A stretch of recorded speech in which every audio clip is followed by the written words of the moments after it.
성공했습니다. 남부럽지 않게 살았습니다. 그런데 밤마다 마음 한구석이 뻥 뚫린 것 같지는 않으신가요? 우리 선배님들, 혹시 이런 경험 없으셨나요? 저녁 식사를 혼자 하면서 문득 핸드폰을 들었는데 전화할 사람이 없더라는 그 순간. 주말 아침에 눈을 떴는데 오늘 뭘 해야 할지 막막하던 그 느낌. 철학자 쇼펜하우어는 이렇게 말했습니다. 인간은 원하는 것을 얻기 전까지는 고통스럽고 얻고 난 후에는 공허하다. 평생 가족을 위해, 직장을 위해, 체면을 위해 달려왔습니다. 그런데 정작 그 모든 것을 이뤄놓고 나니 이상하게도 마음은 더 허전합니다. 오늘 이 영상은 바로 그런 선배님들을 위한 이야기입니다. 왜 우리가 이렇게 외로운지, 그리고 이 외로움을 어떻게 우리의 친구로 만들 수 있는지 철학자들의 지혜와 함께 천천히 걸어가 보겠습니다. 이 영상을 끝까지 보시면 혼자라는 것이 외로움이 아니라 자유가 될 수 있다는 것, 그리고 내일부터 당장 실천할 수 있는 구체적인 방법 3가지를 알게 되실 겁니다. 그럼 우리 인생의 길동거인 우리 함께 시작해 볼까요? 서울 노원구에 사시는 김철수님, 올해 66입니다. 40년 넘게 회사를 다니셨죠. 부장까지 하셨습니다. 2 자녀 모두 대학 보내고 결혼까지 시켰습니다. 빚 없이 아파트도 장만했고요. 주변에서는 다들 부러워했습니다. 김 부장님은 참 성공하셨어요. 그런데 정작 본인은 몰랐습니다. 성공이 뭔지. 정년 퇴직하던 날 동료들이 꽃다발을 건넸습니다. 수고 많으셨습니다. 이제 좀 쉬세요. 집으로 돌아오는 지하철 안, 꽃다발을 무릎에 올려놓고 앉아있는데 문득 이런 생각이 들었더랍니다. 이제 뭐하지? 아침 7시에 일어나서 출근 준비를 하고 저녁 8시에 퇴근해서 TV보다 자는 그 루틴이 40년이었습니다. 그런데 내일부터는 그게 없습니다. 자유를 얻었는데 왜 이렇게 막막할까요? 자녀들은 자기 가정 꾸미느라 바쁩니다. 일주일에 1번 전화하면 다행이죠. 아빠, 바빠서 나중에 전화할게. 친구들은 다들 비슷합니다. 각자 자기 인생 사느라 정신없습니다. 아내는 30년을 함께 살았지만 정작 무슨 대화를 나눠야 할지 모르겠더랍니다. 그렇게 6개월이 지났습니다. 아침에 일어나서 공원 산책하고 점심 먹고 TV 보고 저녁 먹고 또 TV 보고 자는 날들. 어느 날 거울을 보는데 낯선 사람이 서 있더랍니다. 머리는 얕게 새고 어깨는 축 처지고 눈빛엔 생기가 없는 그 사람이 바로 자기 자신이었습니다. 내가 언제 이렇게 늙었지? 아니, 늙은 게 문제가 아니었습니다. 나는 대체 누구지? 40년 동안 김 부장이었고 철수 아빠였고 오오의 남편이었습니다. 그런데 정작 김철수라는 사람은 어떤 사람인지 한 번도 생각해 본 적이 없다랍니다. 우리 선배님들, 혹시 비슷한 경험 없으셨나요? 평생 누군가의 아버지로, 누군가의 남편으로, 누군가의 직원으로만 살아오셨나요? 김철수님은 그날 밤 잠을 이룰 수 없었습니다. 가슴속에서 뭔가가 울렁거렸습니다. 분노 같기도 하고 슬픔 같기도 하고 허무함 같기도 하던 그 감정. 이렇게 살다가 죽는 건가? 다음 날 아침 평소처럼 공원에 나갔습니다. 그런데 이상했습니다. 벤치에 앉아있는 할아버지들이 눈에 들어왔습니다. 다들 혼자 앉아있더군요. 누구는 신문을 보고 누구는 그냥 멍하니 앞을 바라보고. 저 사람들도 나처럼 외로울까? 문득 궁금해졌습니다. 그날 저녁 김철수님은 처음으로 아내에게 물었습니다. 여보, 나 외로운 것 같아. 아내가 놀란 표정으로 쳐다봤습니다. 갑자기 무슨 소리예요? 나도 있고 애들도 있잖아요. 그게 아니라 뭐랄까 마음이 허전해. 아내는 한숨을 쉬더니 이렇게 말했습니다. 당신만 그런 줄 알아요. 나도 똑같아요. 근데 어쩌겠어요. 이게 나이 드는 거죠. 그 말에 더 답답했습니다. 정말 이게 나이 드는 건가? 그냥 받아들여야 하는 건가? 그날 밤 김철수님은 인터넷을 뒤졌습니다. 노년 외로움, 은퇴 후 우울증. 검색하다가 우연히 한 철학자의 글을 발견했습니다. 중국의 고대 철학자 장자였습니다. 물병이 가득 차면 더 이상 담을 수 없다. 비워야 새 것을 담을 수 있다. 그 문장을 읽는 순간 가슴이 뜨끔했습니다. 내 인생이 물병처럼 꽉 차 있었구나. 그런데 그게 다 남을 위한 것들이었네. 다음 날부터 김철수님은 노트를 꺼내 들었습니다. 그리고 이렇게 적었습니다. 나는 누구인가? 첫 페이지에 이렇게 썼습니다. 나는 김철수다. 나는 그 다음이 안 나왔습니다. 나는 뭘 좋아하지? 나는 뭘 하고 싶지? 나는 누구지? 40년 동안 살았는데 정작 나 자신에 대해서는 아무것도 몰랐더랍니다. 그때 깨달았습니다. 외로운 게 혼자라서가 아니었습니다. 나를 모르기 때문에 오는 겁니다. 독일의 철학자 니체는 이렇게 말했습니다. 가장 외로운 순간은 사람들 속에 있을 때다. 왜냐하면 그때 우리는 자기 자신을 잊기 때문이다. 맞습니다. 우리는 평생 남을 위해 살았습니다. 자식을 위해, 배우자를 위해, 회사를 위해, 체면을 위해. 그러다 보니 정작 나라는 사람은 어디론가 사라져 버렸습니다. 그리고 지금 혼자 남겨졌을 때 비로소 그 공허함이 느껴지는 겁니다. 우리 선배님들, 이해가 되시나요? 외로움은 혼자라서 오는 게 아닙니다. 나를 모르기 때문에 오는 겁니다. 그럼 이제 어떻게 해야 할까요? 김철수님의 이야기를 계속 들어보겠습니다. 첫째, 김철수님은 가방을 비우기 시작했습니다. 아니, 진짜 가방이 아니라 마음의 가방이죠. 평생 지고 다니던 해야 한다는 짐들을 하나씩 내려놓기 시작했습니다. 아버지는 강해야 한다. 남편은 돈을 벌어야 한다. 어른은 약한 모습을 보이면 안 된다. 이런 생각들이 얼마나 무거웠는지 내려놓고 나서야 알았습니다. 프랑스 철학자 몽테뉴는 이렇게 말했습니다. 나이가 들수록 우리가 배워야 할 가장 중요한 것은 덜어내는 법이다. 그래서 김철수님은 이렇게 했습니다. 아침에 일어나서 노트에 이렇게 적었습니다. 오늘 하루 나는 아무것도 하지 않아도 괜찮다. 처음엔 이상했습니다. 죄책감마저 들었습니다. 이러고 있어도 되나? 뭔가 해야 하는 거 아닌가? 하지만 며칠 지나자 신기한 일이 일어났습니다. 마음이 가벼워지더군요. 아무것도 안 해도 된다는 허락을 스스로에게 주자 오히려 뭔가 하고 싶은 마음이 생겼습니다. 둘째, 김철수님은 매일 아침 자신에게 질문하기 시작했습니다. 아주 작은 질문들이었습니다. 오늘 나는 뭐가 먹고 싶지? 지금 이 순간 내 기분은 어떤가? 오늘 날씨가 어떻게 느껴지지? 이렇게 자기 감정을 들여다보기 시작했습니다. 그리스 철학자 소크라테스가 했던 유명한 말이 있죠. 너 자신을 알라. 거창한 말 같지만 사실은 이런 작은 것부터 시작하는 겁니다. 내가 뭘 좋아하는지, 내가 지금 어떤 기분인지, 내가 원하는 게 뭔지, 이걸 알아가는 과정이 바로 나를 찾는 여정입니다. 셋째, 김철수님은 혼자 있는 시간을 두려워하지 않게 됐습니다. 예전에는 혼자 있으면 불안했습니다. 나 혼자 밥 먹는 거 이상하게 보이는 거 아닌가? 주말에 혼자 있으면 뭔가 불쌍해 보이는 거 아닌가? 하지만 이제는 생각이 바뀌었습니다. 혼자 있는 시간이야말로 가장 솔직해질 수 있는 시간이라는 걸 알았습니다. 그래서 김철수님은 매주 토요일 오후 자기만의 시간을 만들었습니다.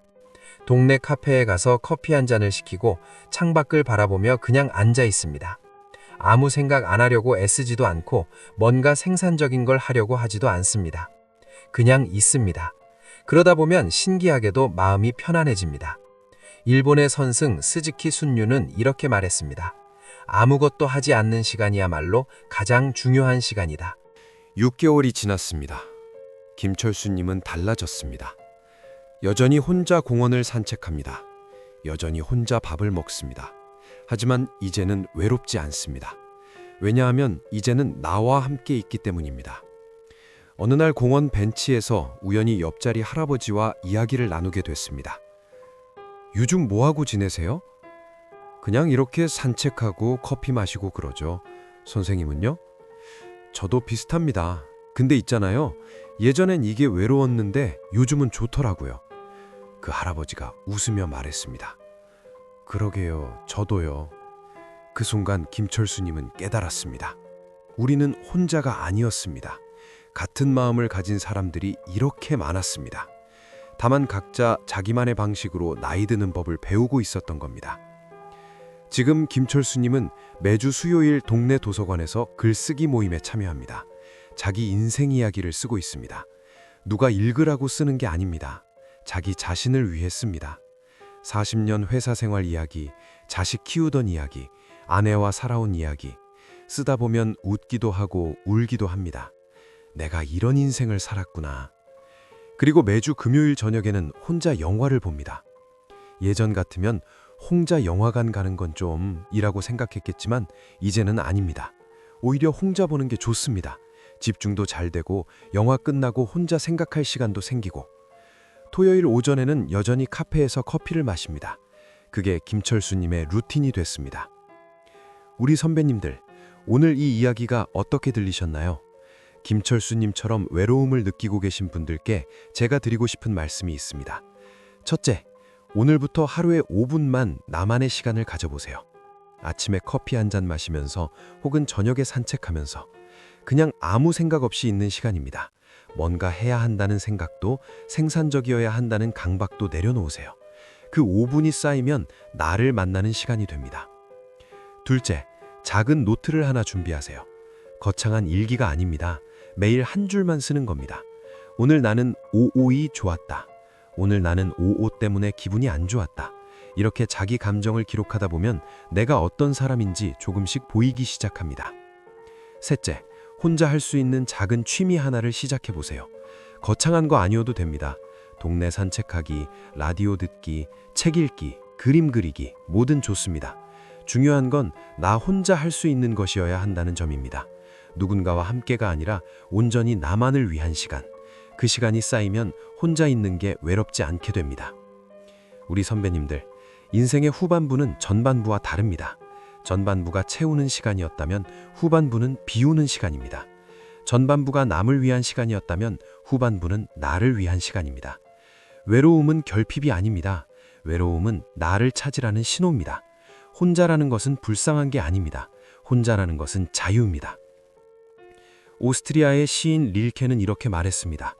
고독은 우리가 성장할 수 있는 유일한 공간이다. 지금 이 순간 혼자 이 영상을 보고 계신 선배님, 당신은 외로운 게 아닙니다. 당신은 지금 가장 중요한 사람과 함께 있습니다. 바로 당신 자신과 함께요. 오늘 저녁 커피 한 잔 내려놓고 창밖을 달아보세요. 그리고 스스로에게 물어보세요. 나는 지금 어떤 기분인가? 그 질문이 새로운 시작입니다. 여러분의 인생 후반부는 어떤 모습인가요? 혼자 있을 때 어떤 생각을 하시나요? 댓글로 나눠주세요. 우리는 혼자가 아닙니다. 이렇게 함께 있으니까요. 구독과 좋아요는 더 많은 선배님들께 이 이야기를 전하는 힘이 됩니다. 오늘도 수고 많으셨습니다, 선배님들. 내일도 좋은 하루 되세요. 인생을 묻는 철학산책, 구독자 여러분 안녕하세요. 오늘 여러분이 보내주신 아주 흥미로운 자료가 하나 있어요.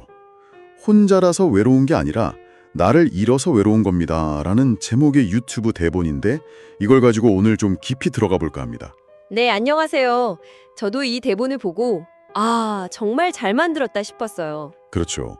은퇴한 60대 남성 이야기를 통해서 인생 후반의 외로움을 아주 새로운 각도에서 보더라고요. 맞아요. 단순히 외롭다, 이 감정에서 그치는 게 아니라 이걸 나는 대체 누구인가? 라는 아주 근본적인 질문으로 연결시키잖아요. 네네. 이 대본이 어떻게 철학자들의 지혜를 빌려서 위로를 건네는지 또 실제 삶을 어떻게 바꾸게 하는지 오늘 그 핵심을 한번 파헤쳐 보겠습니다. 이 대본이 정말 영리한 게 김철수라는 가상인물이 나오잖아요. 우리 주변에 정말 있을 법한 한 사람의 삶을 통해서 철학자들의 메시지를 아주 쉽게 풀어내거든요. 맞아요. 쇼펜하우어, 장자, 니체 이름만 들으면 좀 어렵게 느껴질 수 있는데 그렇죠. 그런 철학자들의 통찰이 그냥 한 남자의 일상에 너무 자연스럽게 녹아들어 있는 거죠. 그래서 이게 단지 노년층만의 이야기가 아니라 어쩌면 우리 모두의 이야기가 될 수 있겠다 싶더라고요. 자, 그럼 바로 이 이야기 속으로 한번 들어가 보죠. 주인공 김철수 씨, 66이고 40년 넘게 회사 생활을 하셨어요. 부장까지 지내고. 네. 자녀들도 다 결혼시켰고 빚 없이 내 집도 장만했고. 누가 봐도 정말 남부러울 것 없는 소위 성공한 인생이잖아요. 그렇죠. 정말 잘 살아냈다. 이런 소리 들을 만한 삶이죠. 그런데 이상해요. 막상 정년퇴직을 하고 나니까 그 40년 동안 유지되던 모든 게 사라지면서 극심한 공허함이 찾아온 거예요. 이제 뭐하지? 이 막막함. 바로 이 지점에서 쇼펜하우어의 말이 딱 인용되더라고요. 아, 그 유명한 말이요. 인간은 원하는 것을 얻기 전까지는 고통스럽고 얻고 난 후에는 공허하다. 네, 정말 많은 분들이 공감할 만한 감정 아닐까요? 그렇습니다. 이 대본이 지적하는 핵심이 바로 그 공허함의 진짜 원인이 뭐냐는 거예요. 김철수 씨의 문제는 돈이 없거나 사회적으로 실패한 게 아니잖아요. 오히려 허몽했는데. 네, 오히려 모든 걸 다 잃었기 때문에 발생하는 일종의 정체성의 위기에 가까운 거죠. 정체성의 위기라. 그게 무슨 뜻일까요? 성공했는데 왜 위기가 오는 거죠? 지난 40년 동안 나라는 존재가 그냥 김철수가 아니었던 거예요. 아, 김 부장, 철수 아빠, 아무개의 남편 이런 역할들이 곧 그 사람 자체였던 거죠. 영암이 곧 나였군요. 맞습니다. 그런데 은퇴하면서 그 명함이 사라지고 자녀들이 독립하면서 아빠라는 역할의 무게도 가벼워지고 그러자 그 역할들 뒤에 있던 김철수라는 개인은 텅 비어버린 것 같은 느낌을 받게 된 겁니다. 아, 그래서 이 대본이 외로움의 원인을 다르게 보는 거군요. 네, 아주 날카롭게 재정이에요. 주변에 사람이 없어서 외로운 게 아니라 내 안에 내가 없어서 외로운 거라고요. 이제야 딱 이해가 되네요. 그 대본 속 묘사가 정말 생생하게 다가와요. 트직날 꽃다발 들고 텅 빈 지하철에 앉아 있는데 내일 아침엔 어디로 가야 하지? 네, 그 생각 드는 장면. 그리고 가족들이랑 식탁에 앉아도 무슨 말을 해야 할지 몰라서 어색한 침묵만 흐르는 모습. 이게 단순히 시간이 갑자기 많아져서 생긴 문제가 아니었던 거죠. 아, 그래서 많은 분들이 외로움을 해결하려고 동호회에 가입하거나 사람들을 만나려고 애쓰는 게 그렇죠. 외부의 관계로 내면의 공허함을 채우려 하는 건데 이 대본은 그게 근본적인 해결책이 아니라고 말하는 거죠. 내 안에 내가 없는데 다른 사람이 어떻게 채워주겠어요? 맞아요. 결국 모든 관계의 시작은 나 자신과의 관계에서부터 출발해야 한다는 걸 보여주는 거죠. 이야기에서 가장 결정적인 장면은 역시 김철수 씨가 거울을 보는 부분이 아닐까 싶어요. 아, 네. 그 장면 저도 정말 인상 깊게 봤습니다. 거울을 보면서 나는 대체 누구지? 하고 스스로에게 묻잖아요. 네. 머리는 하얗게 새고 어깨는 축 처진 정말 낯선 사람이 거울 속에 서 있는 걸 발견하는 그 순간. 와, 정말 등골이 서늘해지는 기분이더라고요. 평생을 살았는데 나에 대해 아는 게 하나도 없다는 걸 깨닫는 거죠. 바로 그 순간이 모든 변화가 시작되는 전환점입니다. 그리고 대본의 제목이기도 한 핵심 문장이 나오죠. 네. 혼자라서 외로운 게 아니었습니다. 나 자신을 잃어버려서 외로웠던 겁니다. 이 깨달음과 함께 외로움이라는 감정의 역할이 완전히 바뀌는 거예요. 어떻게 바뀌죠? 이전까지 외로움은 그냥 없애야 할 고통, 결핍이었다면 이제는 잃어버린 나를 찾으라고 알려주는 긍정적인 신호로 재해석되는 거죠. 와, 외로움이 나를 찾으라는 신호다. 이건 정말 멋진 재해석이네요. 그렇죠. 여기서부터 이제 철학자들이 본격적으로 등판하기 시작하죠. 네, 맞아요. 두 명의 동서양 철학자가 이 통찰을 딱 뒷받침해줘요. 첫 번째가 장자입니다. 아, 장자. 물병이 가득 차 있으면 더 이상 아무것도 담을 수 없다. 비워야 비로소 새 것을 담을 수 있다.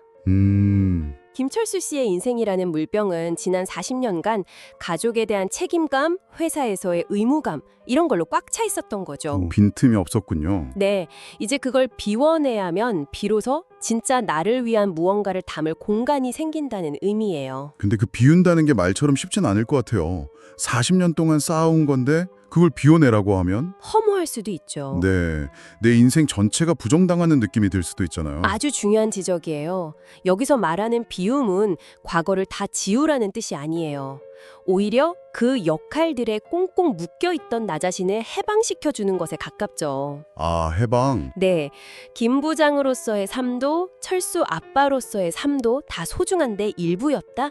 하지만 그게 나의 전부는 아니다. 이렇게 받아들이는 과정인 거죠. 그렇군요. 네, 그리고 두 번째로 등장하는 니체의 말이 이 지점을 더 명확하게 해줘요. 아, 가장 외로운 순간은 사람들 속에 있을 때다.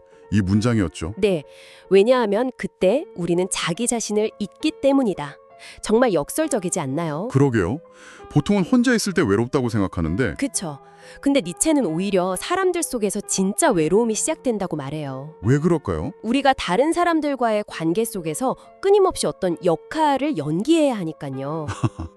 아, 네, 직장 동료들 앞에서, 가족들 앞에서 괜찮은 나, 책임감 있는 나를 연기하느라 진짜 내 감정이나 욕구는 외면하곤 하잖아요. 맞아요. 늘 그렇게 살죠. 오히려 물리적으로 혼자가 되었을 때 비로소 누구의 시선도 신경 쓰지 않고 온전히 나와 마주할 기회가 생긴다는 거예요. 듣고 보니 그러네요.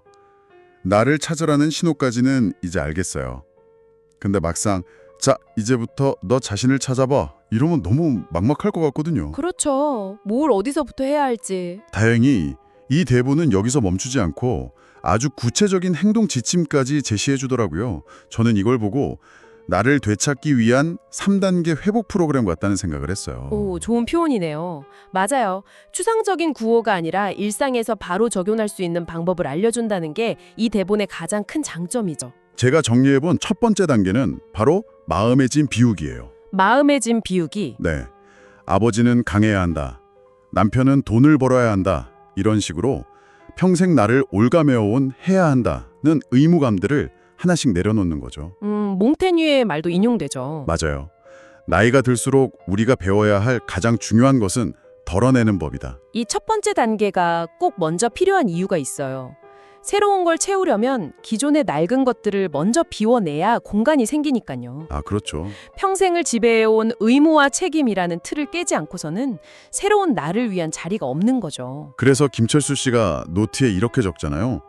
오늘 하루 나는 아무것도 하지 않아도 괜찮다. 네, 이게 단순한 휴식을 넘어서는 거예요. 성과와 역할로만 평가받던 삶에서 벗어나서 그냥 존재 자체로 괜찮다는 자기 긍정의 첫걸음인 셈이죠. 하지만 평생을 그렇게 살아온 사람한테 아무것도 하지 않아도 괜찮다는 허락이 처음부터 쉬웠을까요? 당연히 아니었겠죠. 엄청난 죄책감이 들었을 것 같은데요. 마치 게으르고 쓸모없는 사람이 된 것 같은 기분? 맞아요. 대본에서도 그 과정을 섬세하게 묘사하잖아요. 처음에는 불안해서 어쩔 줄 몰라 하죠. 하지만 중요한 건 그 불편함과 죄책감을 외면하지 않고 마주하는 태도예요. 아, 내가 이런 감정을 느끼는구나. 평생 이렇게 살아왔으니 당연하지. 라고 스스로를 다독여주는 거죠. 이 과정을 통해서 비로소 진짜 자유를 향한 문이 열리는 거고요. 그렇게 마음의 공간이 생기면 다음 두 번째 단계인 나를 발견하기로 넘어갑니다. 네, 디스커버. 이게 정말 좋았는데 뭐 거창한 거라는 게 아니에요. 아주 사소한 질문들을 매일 스스로에게 던지는 거죠. 오늘 점심은 뭐가 먹고 싶지? 지금 내 기분은 어때? 이런 것들이요. 맞아요. 이게 바로 소크라테스가 말한 너 자신을 알라의 가장 현실적인 실천법이라는 설명이 정말 와닿았어요. 맞아요. 너 자신을 알라는 말이 굉장히 거창하게 들리지만 사실은 내 점심 메뉴 하나 내 뜻대로 고르는 것에부터 시작될 수 있다는 거죠. 와, 이 훈련의 핵심은 관찰의 방향을 바꾸는 거예요. 평생 바깥 세상, 다른 사람을 향해 있던 시선을 내면, 즉 나 자신에게로 돌리는 연습이죠. 내 안을 들여다보는 거군요.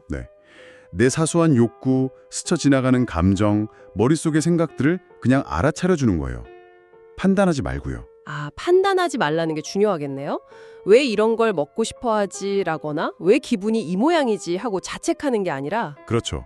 그냥 내가 지금 이런 걸 원하는구나, 이런 기분이구나 하고 알아주기만 하는 거예요. 이게 반복되면 나라는 사람에 대한 데이터가 차곡차곡 쌓이기 시작해요. 데이터. 네, 나는 이런 음식을 좋아하는구나, 나는 이런 날씨에 기분이 좋아지는구나, 이렇게 나에 대한 이해가 짚어지는 것, 그게 바로 나를 알아가는 과정이죠. 자, 마지막 세 번째 단계는 혼자만의 시간과 친구 되기입니다. Befriend. 네, 예전에는 혼자 있는 시간이 불안하고 남들이 나를 불쌍하게 볼까봐 두려웠다면 이제 그 시간을 나와 만나는 소중한 약속 시간으로 여기는 태도의 전환을 말하죠. 그렇죠. 대본에서 김철수 씨가 매주 토요일 오전에 동네 카페에 혼자 가서 커피 한 잔 시켜놓고 그냥 멍하니 앉아있는 장면이 나오잖아요. 네, 처음엔 어색해했지만 점점 그 시간을 즐기게 되죠. 맞아요. 이 세 가지 해결책의 공통점은 결국 나 자신과의 관계 맺기 훈련이라는 거예요. 아, 나 자신과의 관계 맺기. 네, 1단계에서 마음의 짐을 비워 나와 만날 공간을 만들고 2단계에서 작은 질문들을 통해 나에 대해 알아가고 3단계에서 혼자만의 시간을 통해 나와의 만남을 즐기는 거죠. 와, 정리가 딱 되네요. 이 과정은 잃어버렸던 나를 어디서 찾아오는 게 아니에요.